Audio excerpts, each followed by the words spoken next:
Skoda's fourth generation Fabia makes up in sense and practicality for anything it might lack in dynamic looks and pin-sharp handling. All the latest VW Group chassis technology has finally made it to this Super Mini model line, and the result is a very complete product indeed.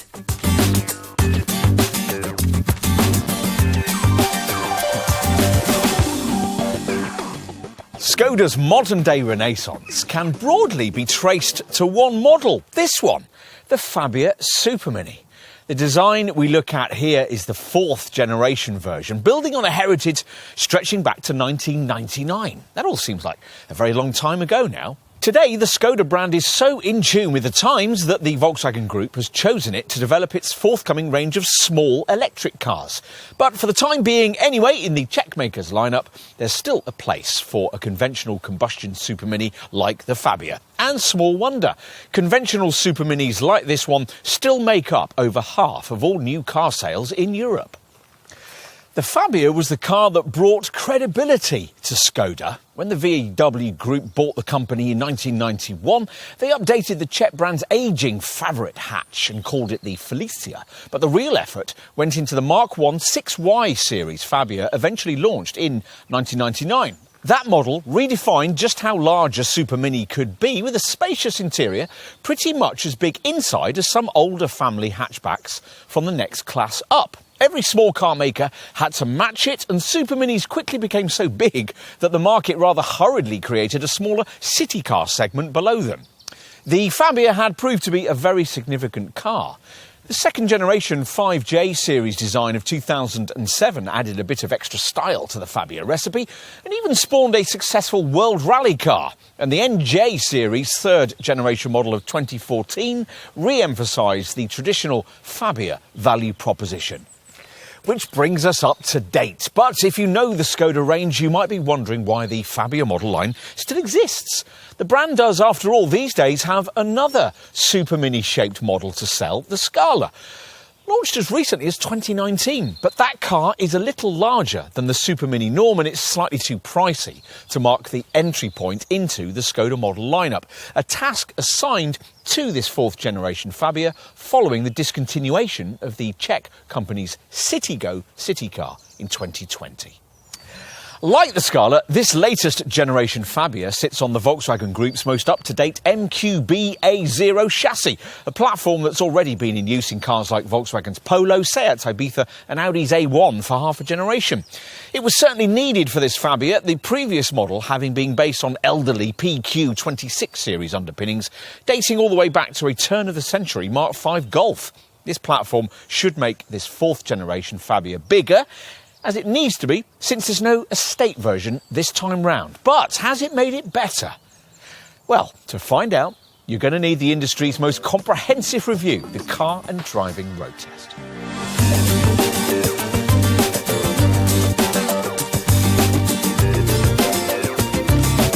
This car knows its market. It may share just about everything with the supposedly sporty Seat Ibiza, but the comfort-orientated drive dynamics here are more Volkswagen Polo or Audi A1. As with all those models, virtually the whole Fabia range is based around 1 litre petrol power, as was the facelifted version of the previous generation model. Very little's changed beneath the bonnet since then. But, as we'll see, ride quality here, aided by the switch to the VW Group's more modern MQB A0 platform, has been finessed to the point where it's difficult to better in this class. And the little TSI turbo power plant you'll probably want in this car, as tested here, is as engaging as ever. As before, the lineup kicks off with the older tech, normally aspirated MPI versions of this 3-cylinder power plant that Skoda has been charged with developing for the entire Volkswagen Group. These offering either 65 or 80 PS and making more sense in this budget-orientated Czech contender than they do in a posher Polo.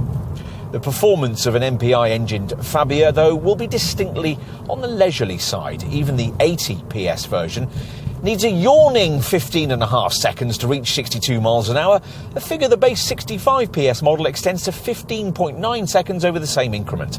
Top speed, either way, is 93 miles an hour.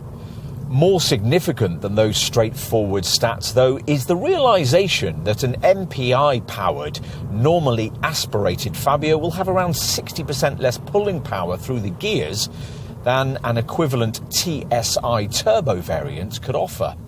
This means that unless you habitually drive like Miss Marple, in a Fabia MPI you're going to have to rev the engine a lot more to make meaningful progress. Which, apart from creating the kind of dreadful din that will spoil your enjoyment of the Archers, will in turn mean that you'll probably end up using more fuel than you would in the perkier turbo variant. There, we've said our piece. Given this, and the fact that there's no WLTP-rated tax efficiency benefit in sticking with an MPI engine for this car, it's easy to see why the vast majority of Fabia folk stretch to the turbocharged TSI version of this 1-litre unit that, as mentioned, we're trying here. You'll be fine with the ordinary 95 PS version, but it's only fractionally more to get yourself this power plant in uprated 110 PS form, which also upgrades you from 5 to 6-speed manual gearbox and gives you the option of specifying the DSG 7-speed auto fitted to this test car. The performance stats between these two units aren't much different. The 95 PS version makes 62 miles an hour in 10.6 seconds on the way to 119 miles an hour. With the 110 PS variants, you're looking at improving that to just over 10 seconds and 127 miles per hour. Whichever TSI power plant you choose, you should be happy with the refinement it delivers, at a cruise anyway, when it's so hush that you might need to check the rev counter to time your gear changes. It grumbles a little more when charged with shifting 1.1 tonnes of Skoda away from rest, and when you're pushing on doesn't feel quite as sprightly as the performance stats suggest, primarily because, as usual, Skoda has chosen long gear ratios in order to maximise the WLTP stats. That's particularly true when the power plant's mated with the smooth but leisurely shift action of this DSG auto gearbox. Few of these minor issues will matter much to Fabia folk, nor will the news that, once again, the lineup lacks the VRS hot hatch derivative found in first and second generation versions of this car. The concept of a Fabia shopping rocket never did make much sense, even when fitted non-negotiably with a diesel engine. The few potential customers who remember those days might be satisfied with the token warmer performance variant inserted at the top of the range, featuring the Volkswagen Group's larger capacity 1.5-litre TSI unit. This 150 PS engine, the only one in the range with 4 cylinders, has to be had with the DSG auto gearbox, but can only be had with sporty but pricey Monte Carlo trim, and makes 62 miles an hour in 8 seconds en route to 139 miles an hour. But you don't choose a Fabia with one eye on how quickly it gets to 60, or if you do, you're looking at the wrong car and ought instead to be directed to a Seat Ibiza or Ford Fiesta in this class. With those rivals, you'll get a fraction less body roll through the turns and a little more traction than this Czech model's eco-centred tyres can deliver. There's an XDS Plus electronic differential system to aid corner turning, but there's no particular incentive to ever drive this car on its door handles.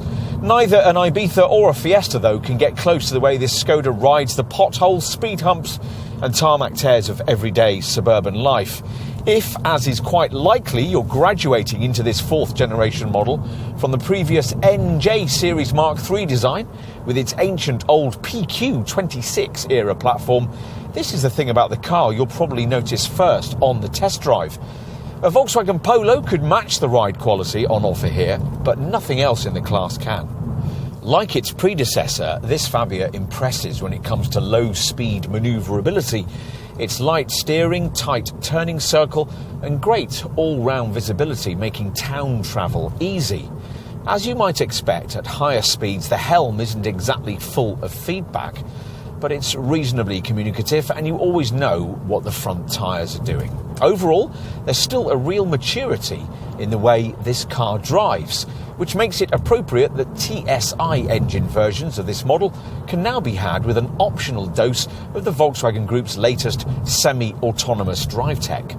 That's still a rare thing to find in a Super Mini, and primarily here this means inclusion of the company's travel assist system, as seen on the brand's larger models. It's a setup capable of taking over the steering, braking and acceleration of this car at speeds starting from 19 miles an hour with a manual gearbox, or 0 miles an hour if you specified the DSG Auto.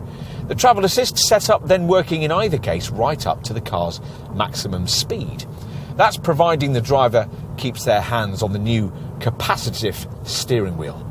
To achieve its supporting role, the travel assist system relies on two key features: lane assist for lateral guidance and adaptive cruise control for longitudinal guidance. So if you specify the system, it'll come with these too. The adaptive cruise control system incorporates the brand's predictive ACC tech, which uses the signals from the front-facing camera, as well as relevant GPS and map data to slow or speed the car. If your Fabia has sat-nav and DSG Auto transmission fitted, the predictive ACC setup's even cleverer, working together with the gearbox and the navigation system to proactively take into account local speed limit information, town boundary signs, junctions and roundabouts. All of this, though, is almost certainly more tech than most Fabia folk will need. As ever, this car makes more sense the less you can spend on it, though, as mentioned earlier, with the caveat of needing to ideally stretch to that more flexible TSI version of the 1-litre engine. This mid-range model, we reckon, offers a bit of a sweet spot with this Skoda's value proposition. And if you're thinking of downsizing, you might well like it a lot.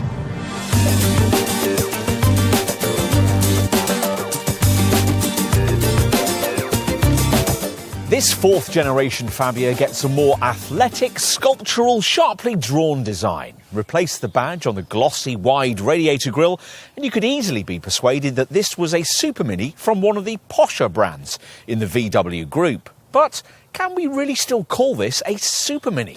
This Mark IV design exceeds the 4-metre mark for the first time. It's 111 millimetres longer than its predecessor, is the largest conventional contender in the small hatch class, and is pretty much as big as the original Mark I Octavia family hatch that Skoda launched into the aforementioned segment back in 1996.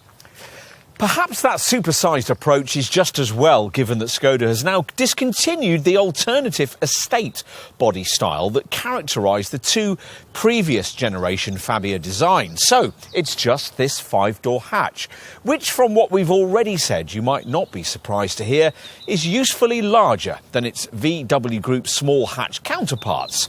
The largest of these, the Volkswagen Polo, is 36mm shorter. Think 49mm more if you're comparing against a Seat Ibiza. Lots of effort here has been put into aerodynamics, though, reduced from 0.32 to 0.28 CD this time around. Achieved thanks to touches like these smaller door mirrors, sleeker wheel designs and an increase from 3 to 12 different underfloor panels for better coverage of areas crucial to drag like the engine and the axles. For most, though, it'll be the cosmetic stuff that's more important.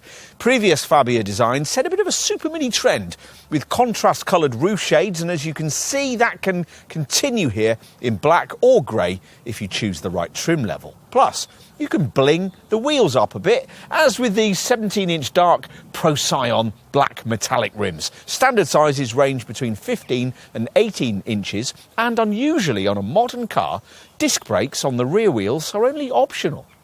Let's switch our focus to the front. A revolution in design language is what Chief Designer Oliver Stefani and his team were aiming for. We're not sure that we've got that, but this fourth generation Fabia certainly has a bit more overtaking presence. That striking hexagonal grille flanked by razor-sharp narrow LED headlights. More significant still is the inclusion of aero design, once the preserve of luxury cars, and there are actively adjustable slats in the front bumper's lower air inlet, and the bumper corners incorporate air curtain vents to more smoothly channel air across the wheel arches. At the rear, there are smarter crystalline LED taillights and horizontal surfacing that emphasises this fourth generation model's 48mm increase in width. But, as we've been saying, more significant are the things you can't see, like the fact that this much larger structure somehow weighs pretty much the same as that of the previous model. That's primarily down to a huge rise in more sophisticated materials in the architecture. The use of advanced press-hardened and ultra-high-strength steels has risen from 15% to over 40%. In short, though you might find the looks a little forgettable, the reality is that small cars don't get a lot more advanced than this. Will that approach continue on into the cabin? Let's see. Well, it feels quite sophisticated if you get a version like this one, with Skoda's 10.25-inch virtual cockpit instrument screen, though you could argue that sticking with conventional analogue dials is more suited to this Fabia's sensible vibe. You don't get much in terms of soft-touch surfaces, but the designers have avoided cheaper-feeling third-world fittings, while the dash tops geometric Saffiano-style finish, the brushed silver central trimming bar, and this unusual two-spoke steering wheel all add a little extra cabin interest. Best of all, Skoda has avoided the Volkswagen Group interior design trend towards fiddly touch sliders and obscurely lit haptic touch buttons. Everything is instead dealt with by chunky physical controls and dials, so you feel instantly at home in a way you never would in, say, a current Volkswagen Golf. In short, if you're fed up with frivolous small car design, you'll fit right in with a Fabia. Not that this is a character-free zone. The centre dash shaping below the large freestanding central display reflects the contours of the Skoda grille. Large circular air vents with glossy smart serrated edges decorate the corners of the dash. You get this rather fetching dimpled finish in certain areas of the door cards, which have almost freestanding handle attachments, and Fabia lettering features on the sides of the virtual cockpit housing. Further up the range, these limited flourishes are embellished by stitched dash trimming and ambient lighting, along with big car touches new to Fabia folk, like a heated windscreen and heat for the steering wheel. Fortunately, you don't have to push up to a posh trim level to get soft, supple leather for the steering wheel, gear shifter and the conventional handbrake lever, or to get proper front seat comfort. These front chairs are supportively shaped and, impressively for a Super Mini, include lumbar support with virtually all models. As for cutting-edge infotainment technology, well, as ever, it depends on how much you're prepared to pay. The base spec 6.5-inch swing spec central screen you get with the more affordable models is pretty old hat. Not that much better is this test car's mid-range 8-inch Bolero unit. The top 9.2-inch Amundsen setup you have to pay extra for on most models is far more like it and features navigation, Wi-Fi, a built-in eSIM, the brand's Care Connect smartphone connectivity and the company's LoRa voice control feature, though you still have to pay more to get that bigger monitor with the Skoda SmartLink, Apple CarPlay or Android Auto smartphone mirroring system that's been added in here. This humbler 8-inch display's glass-fronted finish is smart though, the menus work well and the graphics are sharp, plus there's a useful ledge to rest your finger while you're using it. If you've gone for a Fabia variant with this 10.25-inch virtual cockpit instrument package or paid extra for it, then you'll need to use the centre screen to tailor what you view through the steering wheel once you've chosen from the various instrument layouts available via this wheel-spoke button. Well, the ones that include extra customisable data panels anyway. 2 of the 3 widescreen are more minimalist and don't. More usually, you'll probably want either the single or twin dial layouts. Lots of info features can be added into the instrument display, depending on your choice from various elements selectable in the virtual cockpit part of the central infotainment screen's car section. Things like consumption, acceleration, audio, distance travelled, journey time and range. Skoda makes a lot of its so-called simply clever cabin convenience features. Apparently, if everything was specified, there'd be 42 such practical touches in this car. Unfortunately, though, most of these reside on the options list. Things like a wireless charging mat and a USB-C socket on the rear-view mirror that'd be ideal for a dashcam. This is an undeniably practical interior though, with 16 different oddment spaces, accounting for a total storage volume of 106 litres. There's a huge glove box, decently sized door bins and extra touches that other brands often forget, like an overhead sunglasses compartment, a lidded cubby by the driver's right knee and a wide clip in the windscreen for your parking ticket. We wish Volkswagen Group cars would offer USB-A as well as USB-C ports. There are C-spec ports in this spacious area at the bottom of the centre stack, which is why there's a need for this rather unsightly converter lead. A couple of cup holders, a small cubby and a 12-volt port sit between the seats, with a larger open bin further back. And there's another ticket clip in the driver's sun visor.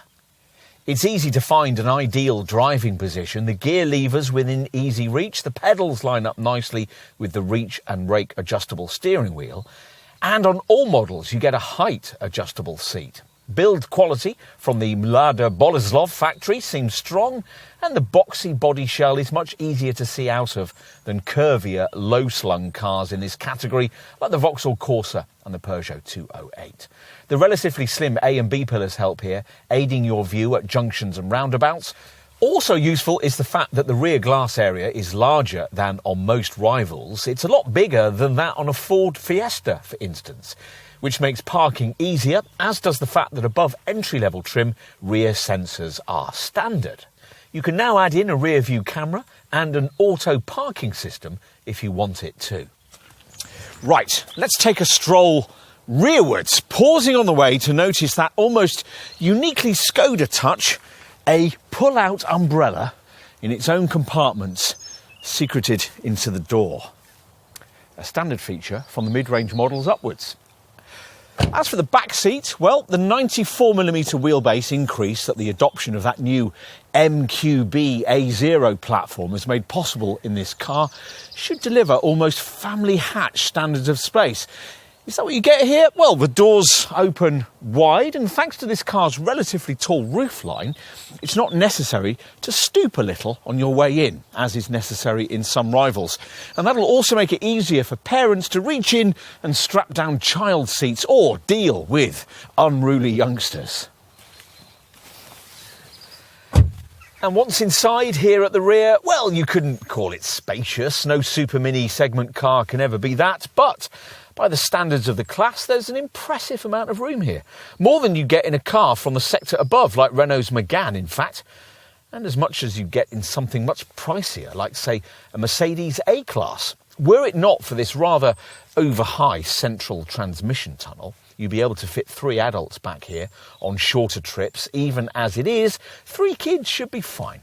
The extra width of this 4th generation design really helps in this regard. That fresh platform really pays off in terms of footwell space. It's now just about possible for one 6-foot adult to sit behind another, though in such a situation, the rear person's knees would be rather buried in the front seat backs. Plus, headroom is unbettered in the class.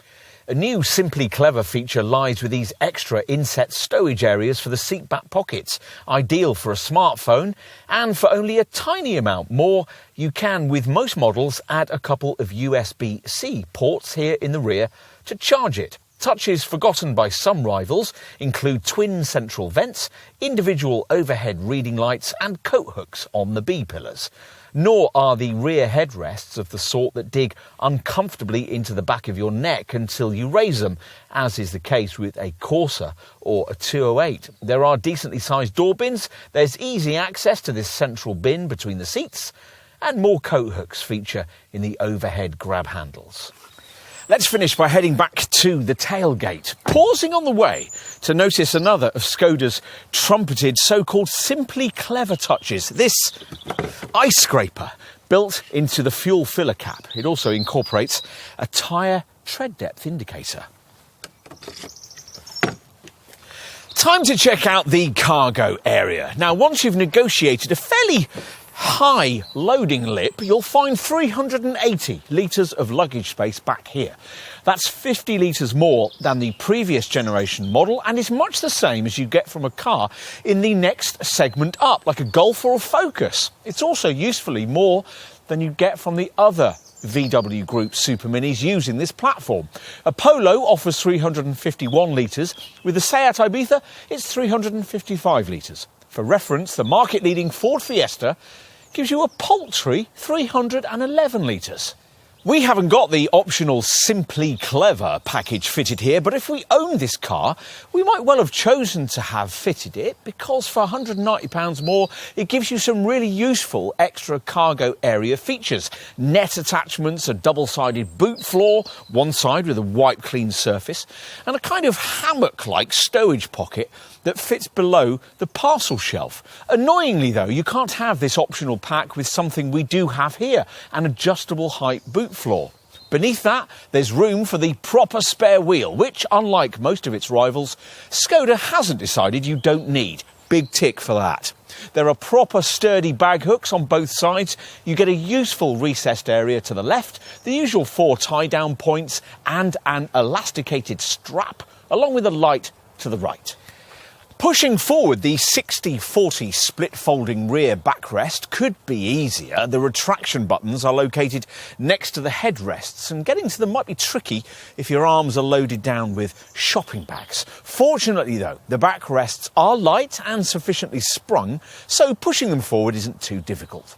With everything retracted, 1,190 litres of space will be freed up, though the floor area, unfortunately, isn't quite flat. And that'll have to be enough because, as mentioned earlier, there's no longer an alternative estate body style on offer.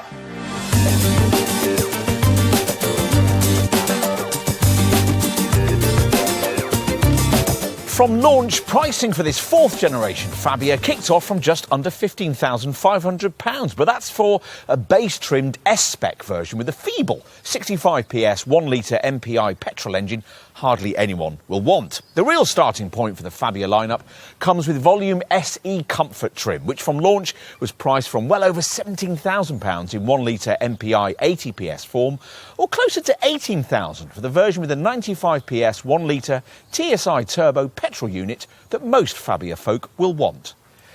From there, the lineup flows through mid-level colour edition spec, which is what we have here, and then on up to the plusher SEL and Monte Carlo variants, topping out at around £24,000. All of which means that, though this car remains decent value, it's no longer a bargain basement choice. Still, this pricing structure should be enough, for the moment anyway, to maintain its position as Skoda's second best-selling model after the Octavia and keep the interest of the private buyers who make up over 65% of sales. This time round, there's no estate body style option, it's just this 5-door hatch. Most of the trim levels offer customers looking at the TSI turbo version of the 1-litre 3-cylinder engine the opportunity, for £350 extra, to upgrade to the perkier 110 PS version of this unit, which also upgrades you from a 5 to a 6-speed manual transmission. Opt for that 110 PS unit and you'll have the chance to find another £1,000 to get yourself the DSG auto gearbox that we're trying here. Top Monte Carlo trim is the only way to get yourself a Fabia with 4 cylinders beneath the bonnet. With that spec, a 1.5-litre TSI petrol unit with 150 PS marks the summit of the range, only offered with DSG auto transmission. Before getting into the Super Mini alternatives to this car from other brands, we ought to point out that this isn't the only Super Mini segment contender that Skoda sells. On the other side of your local dealer's showroom will sit the only slightly larger Scala model, which sits on an older platform but uses exactly the same 1-litre TSI and 1.5 TSI petrol engines. Think around £1,400 to upgrade from a Fabia to a directly comparable Scala, a spend which gets you 254mm of extra body length, so slightly more rear seat space, and 87 litres more boot capacity. It's your call.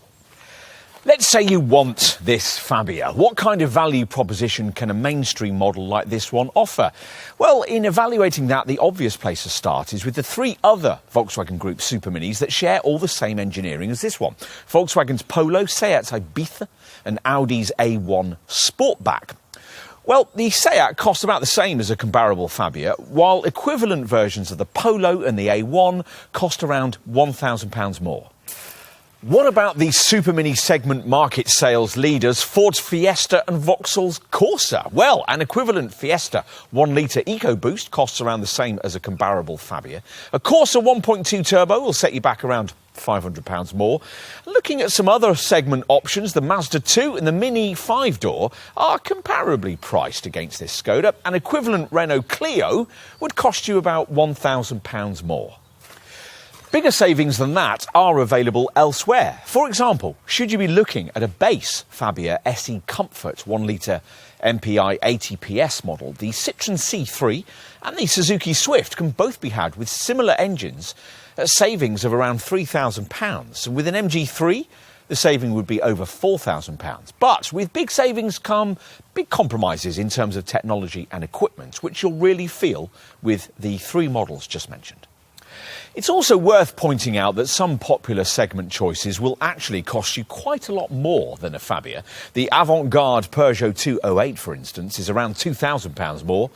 And of course, you'll pay more for the two full hybrid-only models in the segment, Honda's Jazz and Toyota's Yaris, both of which cost from around £20,000. If, having considered all of this, you conclude that it is a Fabia that you really want, then you're going to need to know just how generous Skoda has been with the standard spec. Well, you might be pleasantly surprised here. This fourth generation model offers some significant customer gains in this department, specifically in the area of big car technology, though you wouldn't necessarily know that if you were shopping further down the range. As we implied at the beginning, base S-spec is only there to make the range seem cheaper than it actually is, and as such, not too much gets included as standard, though you do get LED headlights, air conditioning, and a swing spec DAB radio with Bluetooth and a 6.5-inch central colour display. As mentioned earlier, to get a decent choice of engines, your range starting point will need to be SE Comfort trim, and you'll feel a bit better about having a Fabia equipped to that standard in your driveway thanks to the 15-inch Rotare alloy wheels, front fog lights, rear parking sensors, front seat lumbar support and leather trim for the steering wheel, handbrake and the gearshift knob. Move up to the mid-range colour edition trim we have here, and you get a more fashionable look courtesy of a contrast-coloured roof in either grey or, as here, in black, plus bigger 16-inch Proxima design alloy wheels with dark finishing. Inside there's an 8-inch Bolero central infotainment screen.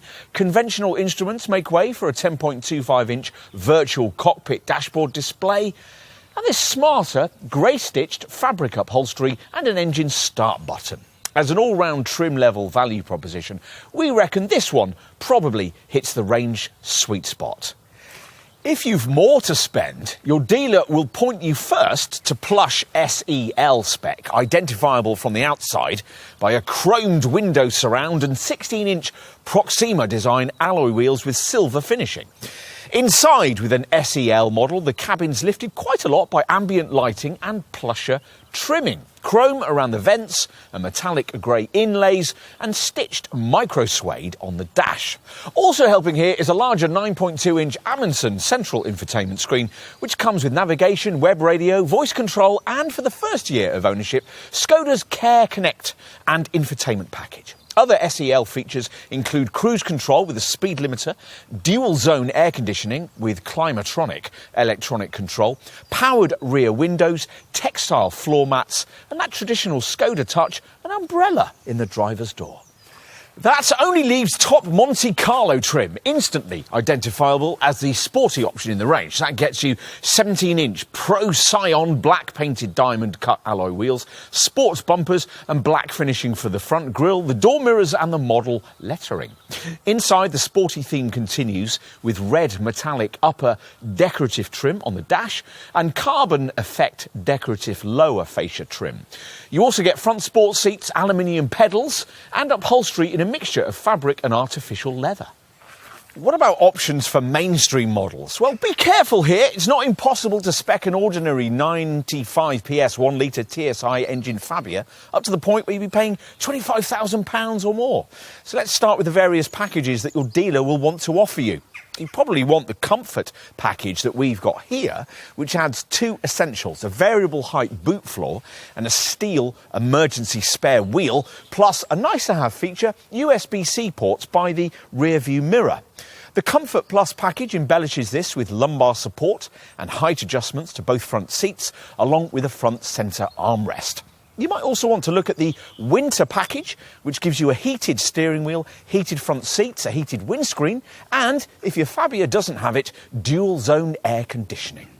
Next, there's the Convenience package, also something we have here, which has keyless entry, a wireless charging mat, and hill hold assist. What else? Well, not everyone's confident about parking. So if you're not, you'll want to tick the box for the Park and Go package, which gives you front and rear parking sensors if your Fabia doesn't have them. And you can upgrade this to a Park and Go Plus package, which includes a system where your Fabia will automatically steer itself into tight spaces. For extra visibility at night, there's the Light and View package, which in basic form gives you front fog lights with a cornering function, along with rain sensors and headlight washers. If you get the Light and View package in its Plus form, then added to those features are LED headlights in their full beam form. You can add extra class to the cabin with the Ambient Lighting package, which includes lighting strips around the interior, along with LED lights for the front centre console and interior door handles, as well as LED reading lights in the front and rear. Finally, for the boot, there's a Simply Clever package, which adds cargo elements and a net arrangement to stop smaller items from moving around as you drive, plus a storage pocket under the boot cover, top tether hooks for child seats, and a double-sided boot floor with a wipe-clean side you can turn over to muddy boots and muddy dogs. You can also have a version of the Simply Clever package that gives you a variable height boot floor if your Fabia doesn't have one, plus a storage bin. Now, what about single options? Now, with Colour Edition and Monte Carlo trim, you could spend just over £1,000 more on Skoda's top Amundsen infotainment system, which gives you a larger 9.2-inch screen, built-in navigation and Skoda's Care Connect system that will allow you to monitor certain aspects of your Skoda from your smartphone. Amazingly, though, that huge extra spend doesn't get you Apple CarPlay or Android Auto smartphone mirroring. No Fabia offers that as standard. With all the infotainment setups, you have to pay the brand £55 extra for its SmartLink system to add it in, though at least that's a wireless setup, so you won't have to mess around with unsightly leads. See if you can get your dealer to throw that in, along with rear disc brakes, which curiously command an extra £95 on the options list. With SEL trim, you can add the Travel Assist Low package, which gets you adaptive lane assist, adaptive cruise control, and a 10.25-inch virtual cockpit instrument cluster display. That display can be ordered as a separate item with SEL trim, and beyond entry-level spec, you can add adaptive cruise control as a separate option into any TSI-engined Fabia 2. With Colour Edition and Monte Carlo trim, you can add the larger 9.2-inch Amundsen central infotainment screen, which, as mentioned earlier, comes with web radio, the brand's LoRa voice control system, and, for the first year of ownership, Skoda's Care Connect and infotainment package, which allows you to control various aspects of your car from a downloadable app. With top Monte Carlo trim, you can also add Skoda's drive mode selection system, which alters throttle feel and steering weight.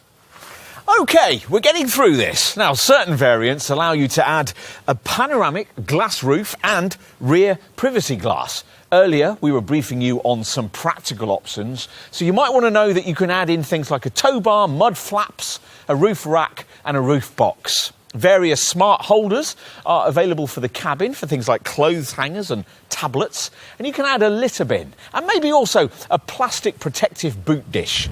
The boot area netting system we mentioned earlier is available as a separate option, as is the double-sided boot mat. Here, textile floor mats have been added too.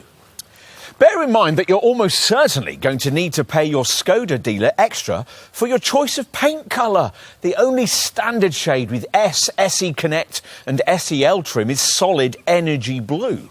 With this colour edition model, you don't have to pay extra for candy white pearl effect paint, though here we've got a race blue metallic shade and there are freshly introduced phoenix orange and graphite grey finishes. Depending on the trim level you choose, there are various different 16, 17 or 18-inch alloy wheel design choices. This car's been upgraded to 17-inch Pro Scion black metallic rims. And you can add decorative door seal covers too. On to safety, an area where Skoda continues to keep this model well up to a high-class standard.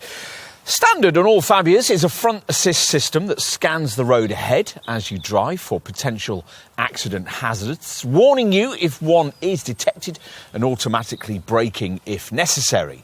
This setup also includes pedestrian protection that specifically searches for pedestrians who might be about to step out in front of you and, if necessary, can initiate braking to avoid them. All Fabias also now get lane assist, which alerts you if you drift out of lane, and as with front assist, can be easily disabled using buttons on the steering wheel. You also get the usual modern e-call setup, which in the event of an accident where the airbags are activated, will automatically alert the rescue services with your exact GPS location. The usual passive safety features are fitted as well, of course. There are twin front, side and curtain airbags, ISOFIX child seat fastenings and anti-whiplash front head restraints. On top of this, there are the usual electronic systems to try and ensure that neither of these features will ever be needed. That means ESC stability control and an ASR traction control system. There's ABS braking, as you'd expect, and panic stops will be advertised to following motorists by automatically activating hazard warning lights. If you want more, there's an optional safety package that includes knee airbags for the driver and rear side airbags. The latter, a really rare feature in this segment. And as mentioned earlier, the optional convenience package includes a hill hold assist feature that stops you from drifting backwards on uphill junctions.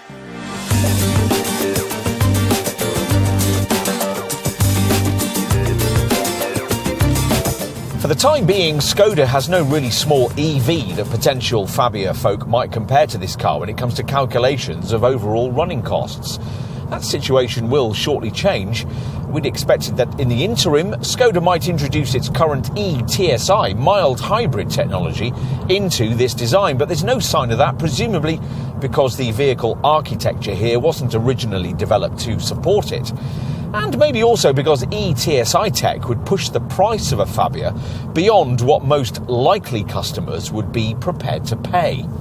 A price premium of that sort is one of the things that's put paid to diesel engine Fabia motoring for the UK market.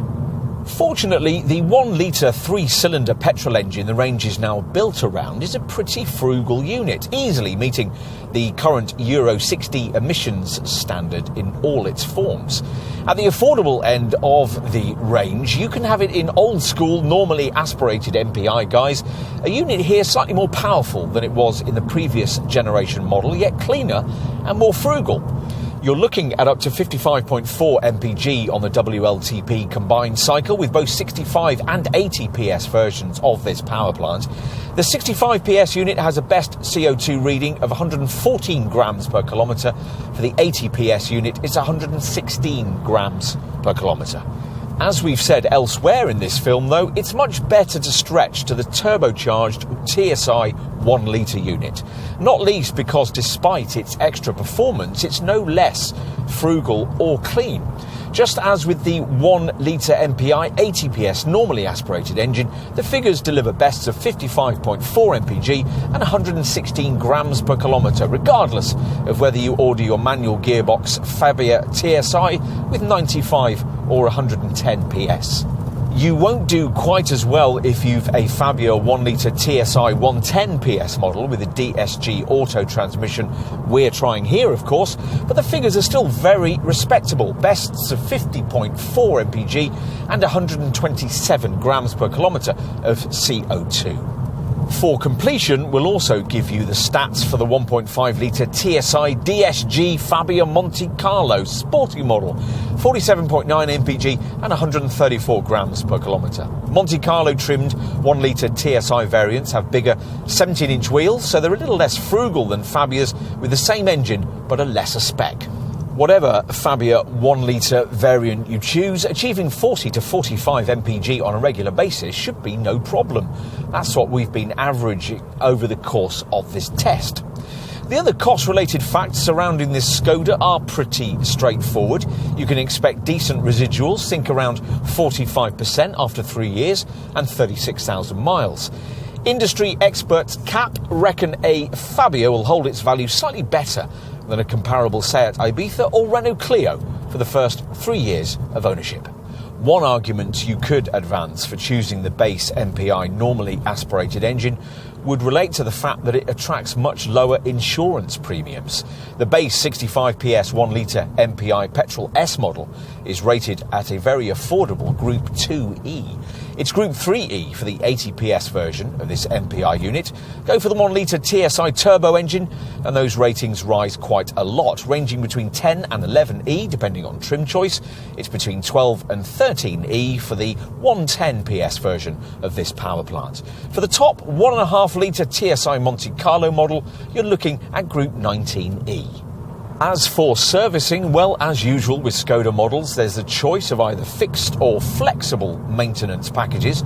You'll choose the fixed approach if you cover less than 10,000 miles a year, and with this, the car will typically be looked at every 12 months. If your daily commute is more than 25 miles, and your Fabia will regularly be driven on longer distance journeys, you'll be able to work with a flexible regime that in the first 2 years of ownership could see you travelling up to 20,000 miles or waiting up to 24 months before a garage visit. A single inspection service every year or 20,000 miles will be required thereafter, whichever comes sooner. And warranties? Well, the standard package is 3 years and 60,000 miles. We can't see why Skoda couldn't extend that mileage limit to 100,000 miles, since that's what you get with a mechanically very similar Volkswagen Caddy model. Doing that, though, wouldn't give Skoda dealers so much of an opportunity to sell extended warranty packages. There's one for 4 years and 75,000 miles, or if you plan to see a bit more of the world in your Fabia, there's a 5-year, 90,000 mile package. Whatever your decision, your car will come with 3 years of pan-European roadside assistance that has no mileage restriction. The paintwork warranty lasts for 3 years, and as you'd expect, this Super Mini is protected by a 12-year anti-corrosion package.